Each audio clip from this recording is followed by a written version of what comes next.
Today I'm going to talk about how to protect your knees during dancing, particularly dance exercise classes. So first of all, if you're a little bit overweight, you're putting more weight on your knees. So our goal is to lose weight so we don't have too much weight on our knees. So that's one thing to protect your knees. Another thing is you don't want to have old shoes. Old shoes don't have as much cushion in them anymore.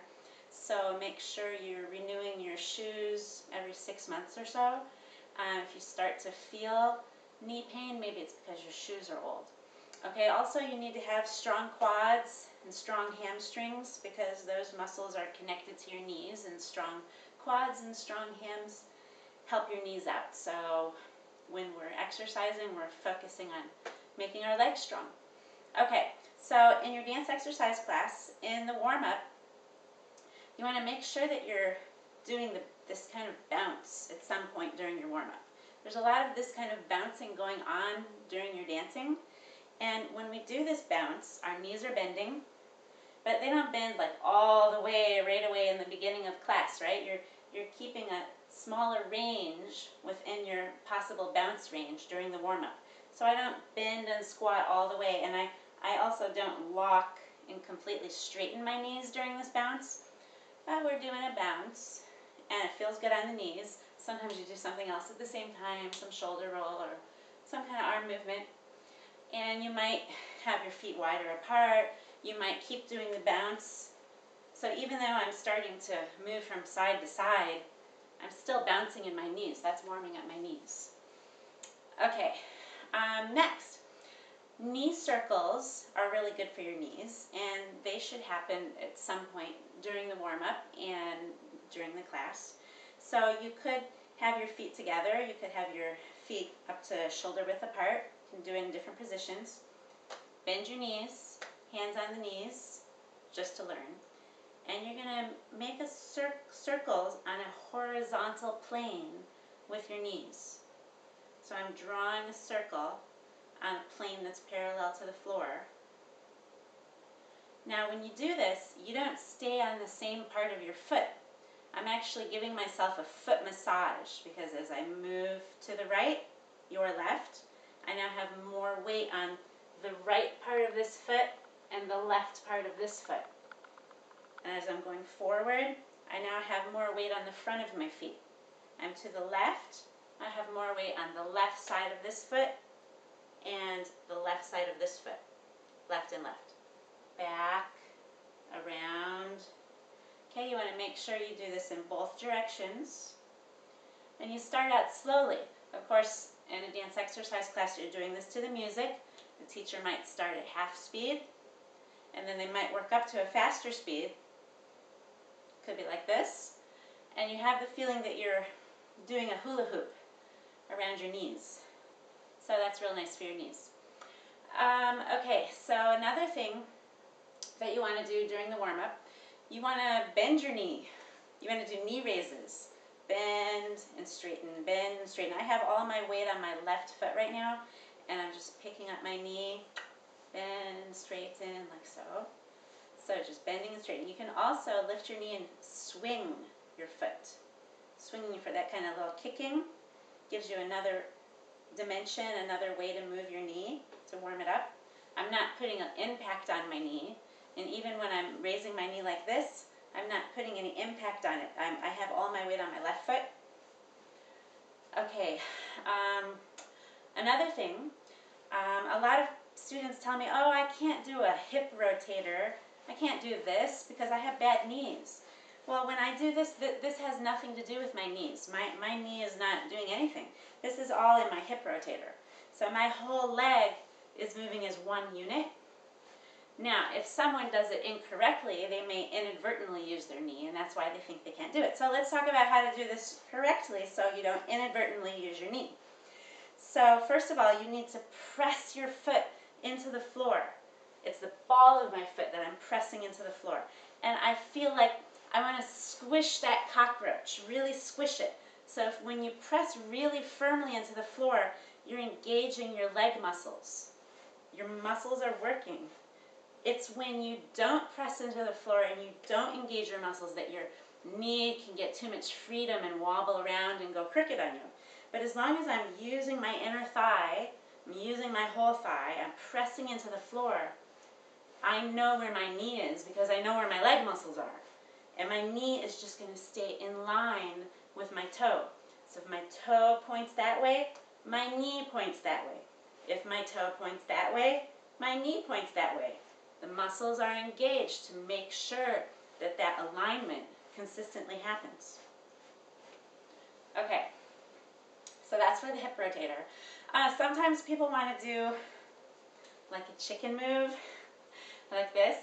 I've been to some dance classes where other teachers have taught, and they did a move like that, and my knees would be sore for like a week after that class. I'm like, well, that was no good. That didn't help me at all. But what happened was that teacher was doing it in such a way, and then I'm copying the teacher. They weren't moving their feet. You can't move your knees like this without moving your feet.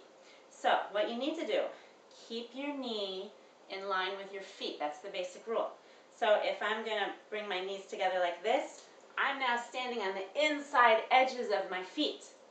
And when I bring my knees apart like this, I'm standing on the outside edges of my feet. So you're rolling from side to side on your foot. As long as I'm doing that roll, my knees are not torquing or going in a crazy direction. They're staying with my feet. If you want to get a bigger chicken movement, you can lift up a leg. Because as soon as I lift a heel or a leg off the floor, I can turn my foot even more. My foot is free, so I can turn it a lot. The more I can turn my foot, the more I can turn my knee out. So that's why with a chicken, you often lift up one foot, then lift up the other foot. Then it looks like your knees are coming really, really wide apart. Okay. Okay, next step where something can go wrong with your knees would be a lunge. So the basic rule for a lunge is you don't want your knee to go past your toe. So right now my knee still in front of my toe. If I go this far, I'm going too far. But this might be okay for someone who has really good knees. But say you're an average person, or you know you don't have really good knees, don't let that knee go over your toe. Okay. So, you know, maybe you do some steps like this in your class, right? Or you go back. Or it can also happen if you're doing some kind of dance where you take really big steps. For example, waltz. I like to do waltz in my class. So when I'm going forward in waltz, even if I'm taking a really big step, like right now, my knee does not go in front of my toe. So you take really big steps, but you never let your knee go in front of your toe. Okay, that's going to protect your knees. Okay, next, this is really important. Okay, I saved the most important for last. So now we're going to talk about absorbing shock and not stomping your foot on the floor. Okay, so first, absorbing shock. Say you're going to do a jump. Notice at the end of my jump, I bend my knees after I touch the floor. Okay, that's going to absorb the shock and not shock my knees. So it's very important to bend and absorb that shock if you're going to jump.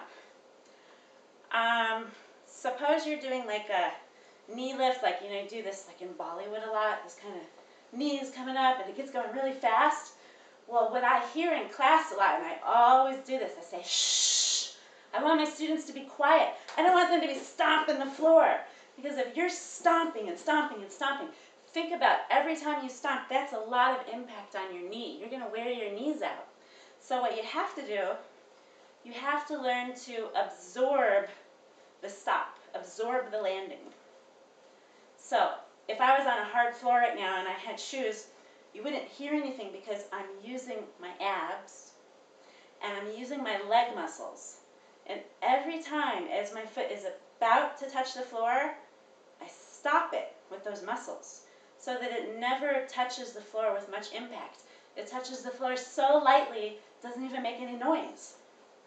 Okay, so you want to practice using your abs and using your whole quad muscle to stop your movement right as you're about to hit the floor. Then you have more control. You're using your abs and your leg muscles, and you're not putting any pressure on your knees. There's no impact. I've now turned this move, which looks really bouncy, into a very low impact move. Okay. So that's about stomping, being quiet. Another thing is, you may not want to jump in class at all. You know, some people can't do this kind of jump. It's just too much for them. So if you are going to do it, you want to make sure you absorb the shock. But you have a choice. You could just do a half jump. Half jump would be like your heels come off the floor and you're bouncing, like we did in the warm-up. Kind of looks like you're jumping, but you're not actually jumping. Your feet aren't coming off the floor, and you're absorbing that landing by bending your knees, and you're getting a nice calf workout at the same time. That happens a lot like in swing dancing. Da, da, da, da, da. We're doing this kind of triple step, and my heels come off the floor, and I kind of have this look like it looks like I'm jumping and I'm bouncing all over the place, but I always have my feet on the floor. Maybe just the heels are coming up, and the bounce is happening in the knees. And it's a healthy bounce. It's not the kind of bounce that's going to give you too much impact on your knees. Okay, I hope that was helpful. Thank you.